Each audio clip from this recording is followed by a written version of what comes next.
This is the limestone lowdown. Hear the sound when you lie through the issues all around. From every corner, let's make it clear. The change we need is starting here. Hey everybody, welcome to the latest episode of the Limestone Lowdown.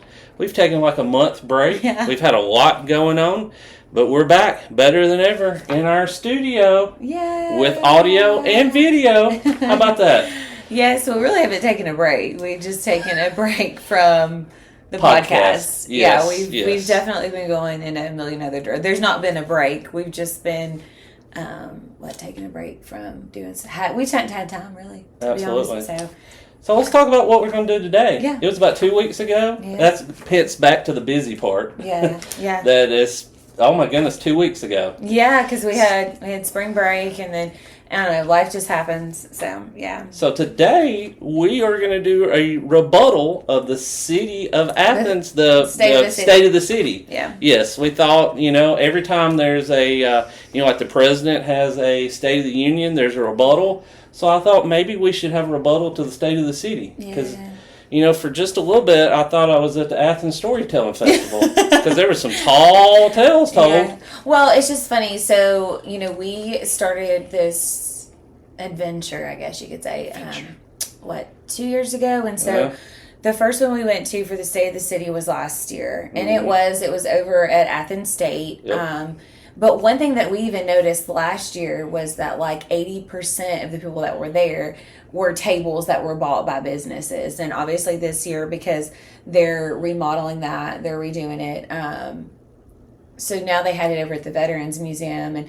And there was still like not as many people that were there, but like there was literally only like 5 tables that were for the public. Common folk. Everything else was literally just sponsored tables. And so, I don't know. And even last year, I think there was less than 10 tables for the common people. Yes. And so at, 6 people a table, you're like, 30 people that are really there for the public. And like there was some that was like with some realtor groups, there was some that was with the press, very few just public people. Everything else was, so that was one of the things that I noticed. It's like, okay, so the average person from the city is not hearing this or seeing it. Exactly.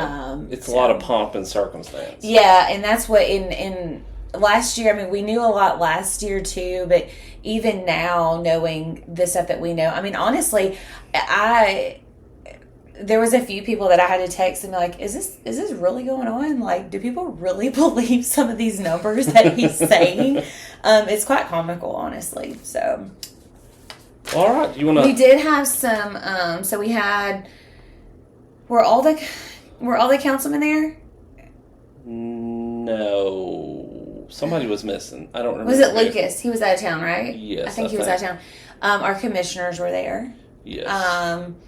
We even had Wes Allen. He was there. Yes. That was, he's running for lieutenant governor, so it's kind of neat seeing him come to Athens. I wish they would have recognized him a little bit, but yeah, we can get right into it and start talking about it. So. All right, so what's up first? So one of the things he always talks about, which I can highly respect, is he talks about his top priority is public safety. So that's always his number one focus. We can respect that. And the Athens crime rate is 2.4 incidents per 1,000 citizens, and that's half the Alabama average of 5 per 1,000. Is that what he said? Yep, right there. Yep. Handy dandy little transcript of everything. He credits in fire departments, community involvement, residents reporting suspicious activity. Athens currently has 55 police officers, and that we just recently got approved for 5 new positions. So. That will bring us up to 60. Yes. Yeah. The only bad thing, or half glass full, if you would look at it about that, is that he mentioned, I believe it was Silicaga, that's the same size but has 80 police officers. Yeah.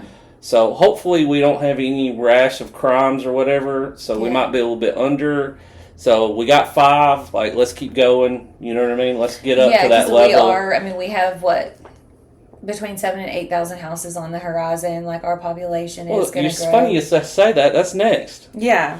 So the last census was 26,000, and estimated today is 33.5. Yeah. And then go ahead with that. There's even more. Yeah, last year at the State of the City, they talked about, it was either 7,500 or like 9,000 houses that were on the horizon. And so that's more people, more crime, more things, coming up. So, and then when you kind of start dividing out those 55 officers to shifts and covering, first, second, and third shift, and covering even for the weekend, that really doesn't leave a whole lot of room. I mean, you only have just a handful of police officers. Overtime on top of that. It seems like a lot of... We just don't want anybody to leave.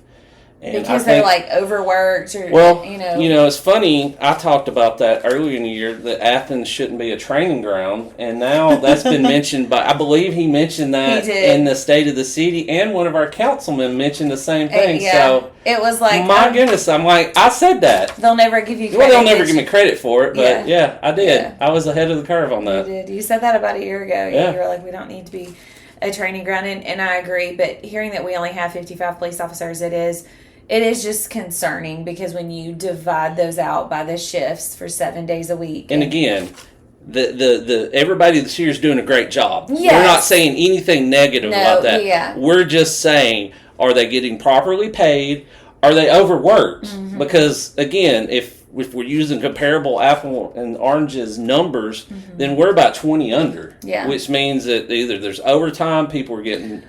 Well, I know that we don't want was burnout. I know that whenever Danny Whitfield ran, he talked about us not having enough, and so, and I think that the mayor did address that we didn't have enough, and so he has tried to do that, and I think that does go back to the pay that some of our surrounding areas. Like, I mean, I think that we're fairly comparable, but anyways, not saying anything. There's anything wrong with no negative. We're just saying it's good. It could be better. Yeah, we're just saying that it's just the.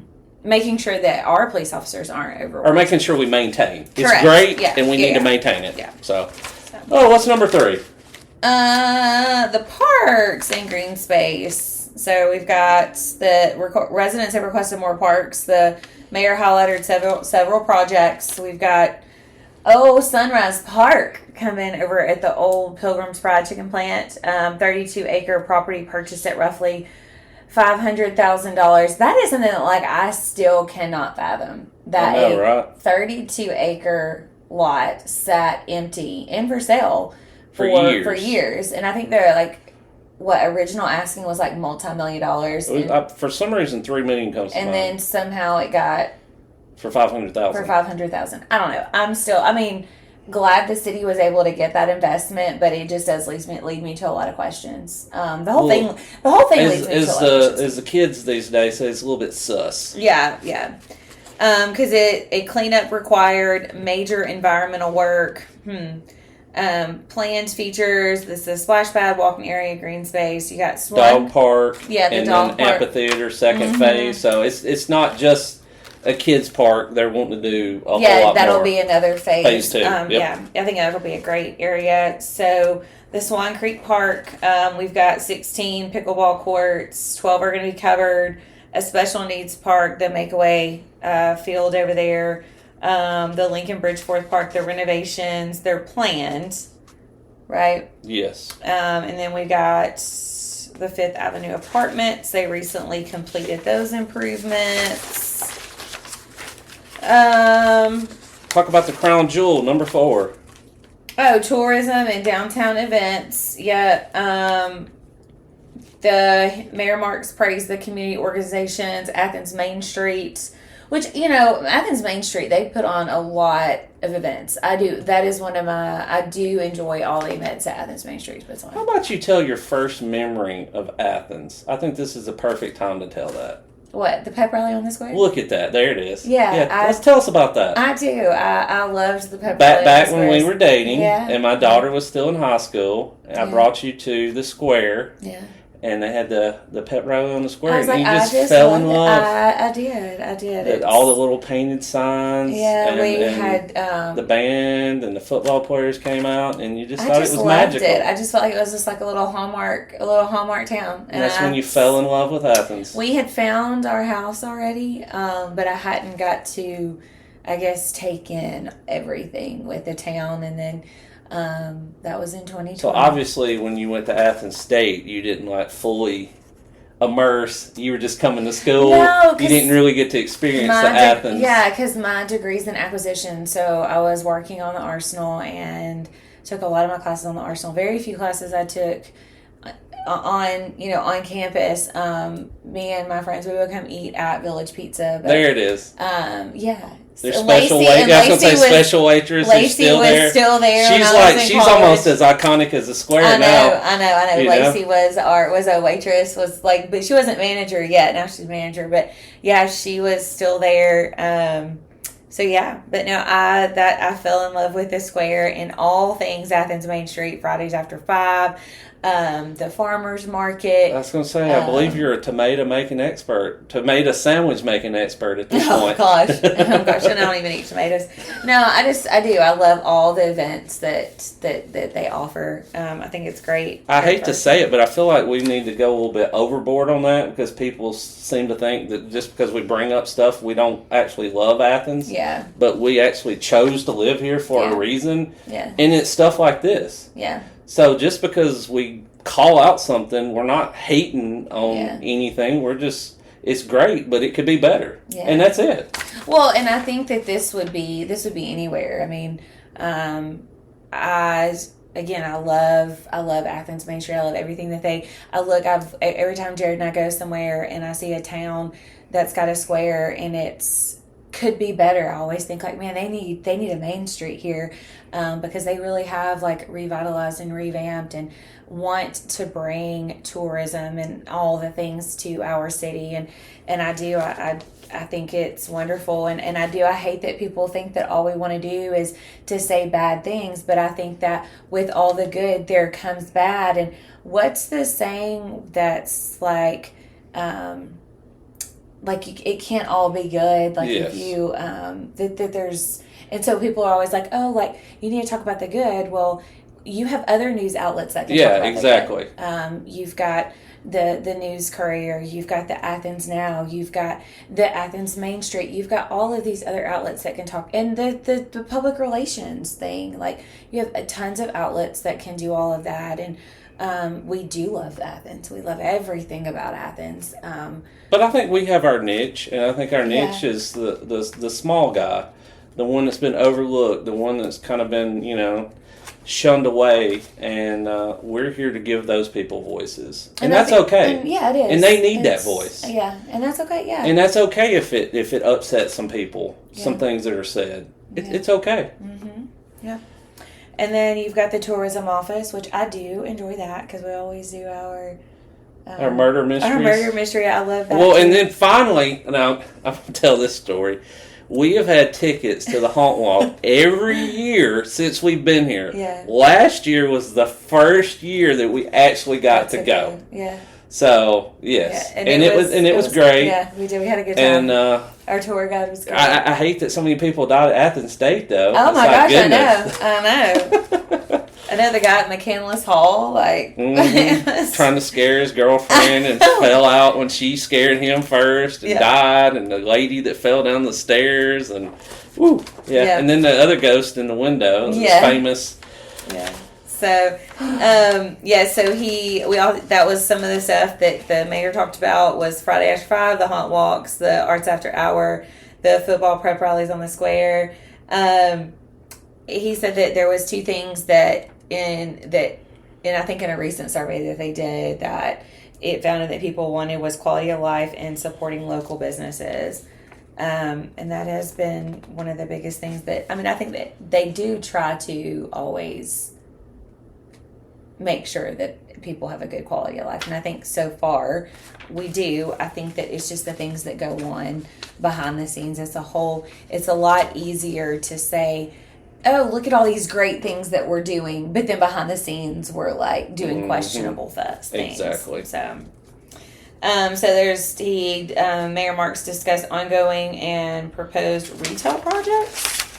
So we've got the businesses that were mentioned. We've got the Olive Garden, the infamous Ace Hardware, the Hobby Lobby Development Area Academy, Books A Million, the pet store, the Publix, the new Publix coming, the Food City that's coming, and then the Texas Roadhouse that just opened. And then he said that there's still some projects that are still in negotiations. And so I just find it funny that this is one of those sections where, because again, you got to remember that the people that were at these tables that were businesses that were business sponsored tables. And so he always has to get those digs in, which we knew that they would. And so this is where one of those things that I guess his new tagline is, we don't govern by Facebook. We don't govern by Facebook. And so I do want to, this is one of the rebuttals that I have, is he did in fact say on the radio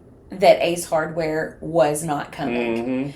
And that not only Ace Hardware, but it was Nothing But Cakes, Five Guys, and there was something else in that development too that I can't remember. But Ace Hardware was the one that stung the most because that was in a development deal with Chicken Salad Chick and the Valvoline. Which is already open. Yep. And so he said, it's not coming.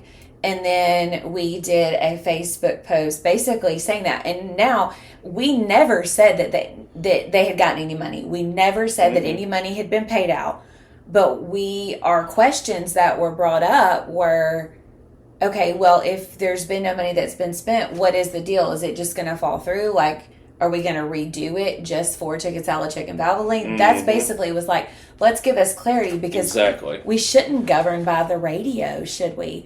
But that we tell our news on the radio, right? So that not really many people listen to, right? Unfortunately, it's just a regular local program that I would venture to say you don't even know that exists, right? And so it was just one of those things. It's just funny how it's like we don't govern on Facebook, but yet we'll tell news that Ace Hardware is not coming. And so I don't know if it was because then 2 weeks later, it was in the paper for extending the abatement. Yep. And that's what they did. It's the exact same deal. But I think the main thing was it was supposed to be an anchor store. Correct. And there was no anchor store. It's kind of the same thing with like TJ Maxx. We were supposed to get an Old Navy. We ended up with a Ross. My personal opinion, not the same, guys. Yeah. We deserved an Old Navy, and we should have got an Old Navy. And quite frankly, I know there was a list of things interchangeable, but in my book, that's not interchangeable. A Ross and an Old Navy are not interchangeable. Yeah. And if we didn't get what's promised, we shouldn't have to follow through with our part. In that deal, though, it was 4 out of 5 anchor stores. I get what you're saying, but I'm just saying in the fine print, it was 4 out of 5 stores. And then, but this goes into other thing that it's the same thing with like Hobby Lobby and Academy Sports. Now, granted, you're happy about the Hobby Lobby, and I'm happy about the Academy Sports. And I think that either one of us could say if neither one of those comes, or if they mix match one of those, I don't think this is worth it. Right, but because one of them could drop out. Exactly. Yeah, just like that old. That's all I'm saying. But yes, so with the Ace Hardware, it was a deal for all three. And so I guess it became, maybe the mayor got so touchy about it because Ace Hardware was actually going to come back on the playing board, and it did. It was actually on. Well, was it Ace or was it the developer? Yes. Yeah, we don't really know. It's not, where the hiccup was. And I think that's where a lot of confusion comes in, and people jump to defense. Like, abatements are a normal thing. I get it. But I want people to understand, Ace Hardware, Chicken Salad Chick, TJ Maxx, Texas Roadhouse, Olive Garden. The businesses are not getting it. It's the company. The company is outlined in the city council meeting minutes that it's going to the developer. Yes, is the developer taking on the potential risk? Yes, but you know that those deals are already signed, sealed, and delivered before that ever comes to city council. Exactly. And so with this Ace Hardware and its Westco LLC. It's linked to Ming Enterprises, the largest business developer here in the city. And I don't think that I would have such an issue with it, except for the one strip of businesses that's here in the city that's not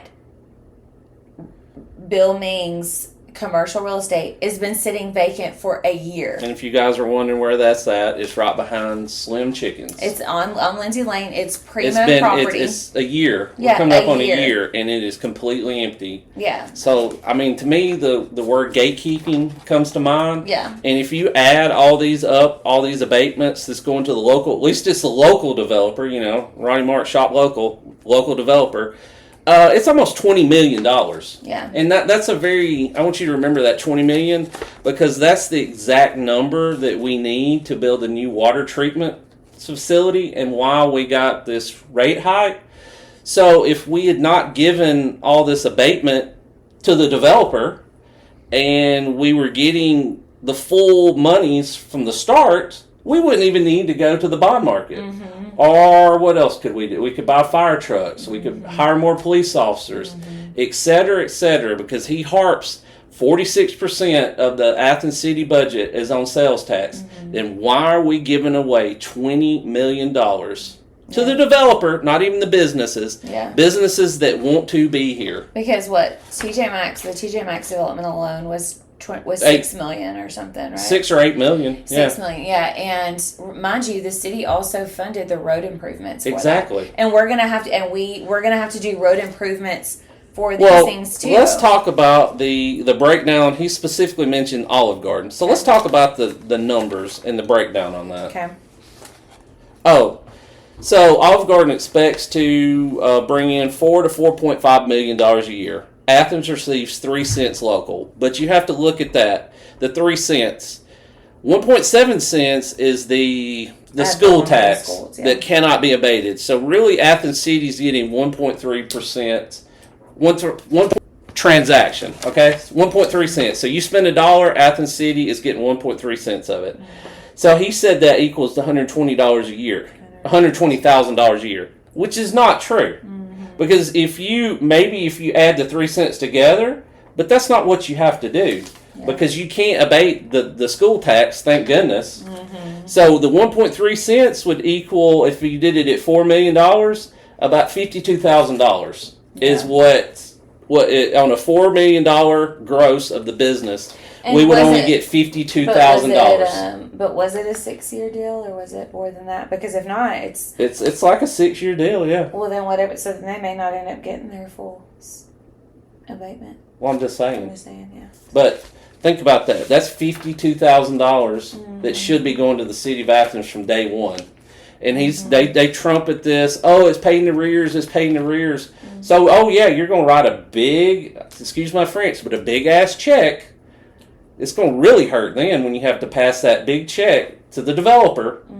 Yeah, I mean, I just feel like that maybe we had a department inside, because I mean, as we're growing and getting bigger, you would think that we would have some sort of group or office within the city that could go out and work these deals. It's always like, let's cut out the middleman. Yeah. The middleman is not needed for this. These businesses want to be here. I just don't think that I mean, honestly, I'd rather make a deal with the business itself. Absolutely. I would rather know it's going to the businesses and not the developer, because the developer is going to get guaranteed lease money. He really has no skin that's going to get harmed.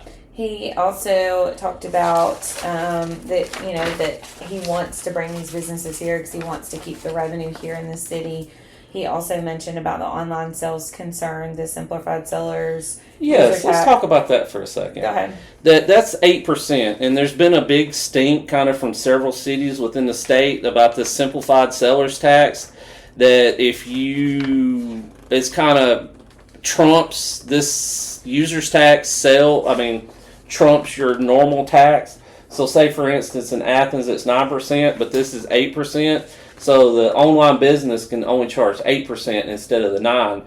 And he's complaining about losing out on a cent. He's complaining about losing out on a cent and saying shop local, but yet we're giving $20 million to the local developer. So it's really like, dude, come on now. So next he went in to talk about the annexation competition. He compared it to annexation battles to a Monopoly board game. That cities compete for territory and tax revenue. Athens recently annexed about 180 acres near Bucky's, and cities cannot legally stop annexation if a property is contentious. Well, that's not really true. Let's talk about that for a second. Let's talk about FCPA and the fact that a lot of large donations have come from Huntsville to Ronnie Mark's campaign. I mean, not saying that it's not illegal or anything. These are it's PAC money. But he's getting PAC money from Huntsville to not do anything about annexation. Well, you're making an assumption. Well, it's a good assumption. You're making an assumption that because he's of getting who? money from... Yeah, but I mean, just be careful with your words. That's all I'm saying. Be careful with your words. I'm not scared. You do have to have a relationship with your surrounding cities. That is something that you do have to do. Well, he's not getting money from anybody in Decatur. Well, I get it, but not getting money from anybody in Florence, Muscle Shoals. It's all coming from Huntsville. Well, listen, I mean, I'm from Huntsville. Huntsville started this game a long time ago. Oh yeah. Huntsville is the big fish now. All I'm saying is between saying we can't do anything, well, we can. We can do something, and it's just very disingenuous to say we cannot do anything. Well, and then appearance of this money coming from Huntsville, it's almost like, oh, just turn the blind eye to it. Well, that's all I'm saying. And I guess, okay, so, because I think that your rebuttal is always you can do something. Mm-hmm. So why don't you say, from your perspective, what you say that we can? Because, I mean, Johnny Turner says the same thing. We can't do anything. And him. So it's not about now, it's about in the future. So obviously we can go to every one of these. You basically need to create a line, a defensive line, and you've made a deal. You start paying. I would much rather that $20 million. I would much rather go to these farmers and the land, and us make deals with them first right of refusal, and us build a line that we can stop Huntsville, that they can't hop the line. Then we know at least they can come that far, but no further. You know what I mean? That's the first thing I would do. Mm-hmm. And I don't think it would be that hard or complicated to do. It's being strategic. Exactly. That you have to think outside the box. You are going to have to go against the grain. It's going to be something new. You're gonna have to work with your counterparts. You're gonna have to work with surrounding. What do you mean? The city and the county are gonna have to work together? Yeah. Oh my gosh, what is that? And plan and say that. Put a map out and say, this is where we need to plan. These are things that we plan for the next year, 5 years, 10 years. Exactly. What does that look like? It's not just, I mean, I get it when you're like, there's physically nothing you can do to stop annexation as far as the landowners. But being the leader of our cities and our counties, there's absolutely something that you can do. It may not be what you want to do. It may be a lot of work. Exactly. You may have to go talk with your state legislators. You may have to plan and put that on that 40-year plan. Mm-hmm. And it's going to be a moving document because you're going to have to always change and adapt. But there are things other than just saying we can't do something. And I think it goes back to you hate to use the word invested in the community, but I feel like we're invested in the community and we're invested in the future of the community.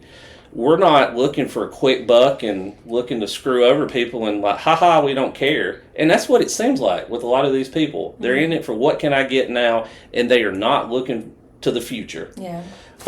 Because it's Athens. Yeah. We don't want to be Huntsville. Yeah.